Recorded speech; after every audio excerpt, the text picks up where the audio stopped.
Si une partie des dégâts s'explique aisément, ce n'est pas le cas de l'ensemble. La partie arrière de l'épave, notamment, est difficile à analyser. On dirait qu'une bombe a explosé. L'étendue des dégâts m'a beaucoup impressionné lors de mes plongées. Le gouvernail et les énormes hélices fichées dans les sédiments sont encore étrangement intacts. Alors qu'autour de la poupe, une incroyable accumulation de débris évoque un crash d'avion.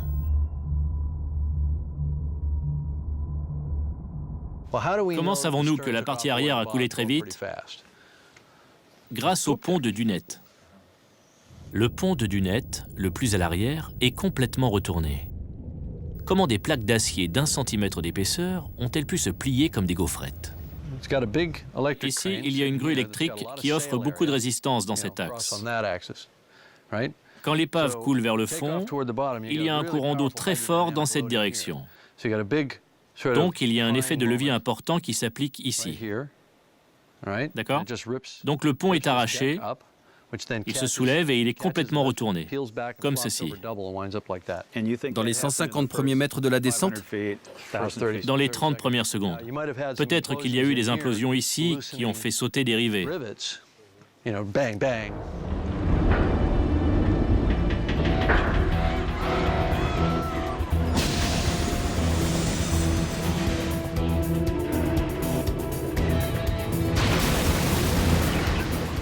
La partie arrière coule dans une configuration très différente. La section brisée est face au courant et je pense que le navire s'est désintégré juste après avoir quitté la surface. Tout ce qui est resté en place a dû être plaqué contre les parois. Mais tout ce qui n'était pas bien accroché s'est éparpillé très rapidement. Selon James, la partie arrière a coulé, la zone de rupture en avant.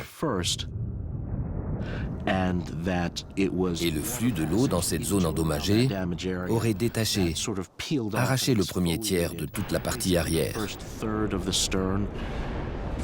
Sur ce point, l'animation de 1995 n'est pas exacte et je tiens à corriger l'erreur. Ce que tu veux dire, c'est que tout ça ne s'envole pas comme des feuilles. Par couches successives. D'accord, je vois. Donc, tout est probablement déjà arraché quand l'épave en est aux 2 tiers du mouvement de bascule. C'est rapide. Voilà, à ce moment-là, les débris se détachent, le pont se retourne et tout est parti. Effectivement, c'est rapide. Si tu tiens un paquet de cartes à jouer à la fenêtre d'une voiture, dans ce sens-là, tu peux retenir les cartes. Dans l'autre sens, elles s'envolent toutes et se dispersent. Parce que dès que l'angle d'attaque augmente de quelques degrés, il augmente rapidement. Et quand il atteint 90 degrés, tout s'envole et c'est instantané. Et à ce moment-là, quand les cartes s'envolent, la pression sur ta main devient beaucoup plus forte.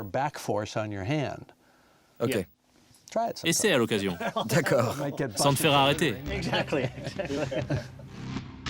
C'est très satisfaisant d'avoir une seconde chance et de pouvoir corriger l'animation. Nous savons maintenant que la partie arrière a fait une vrille.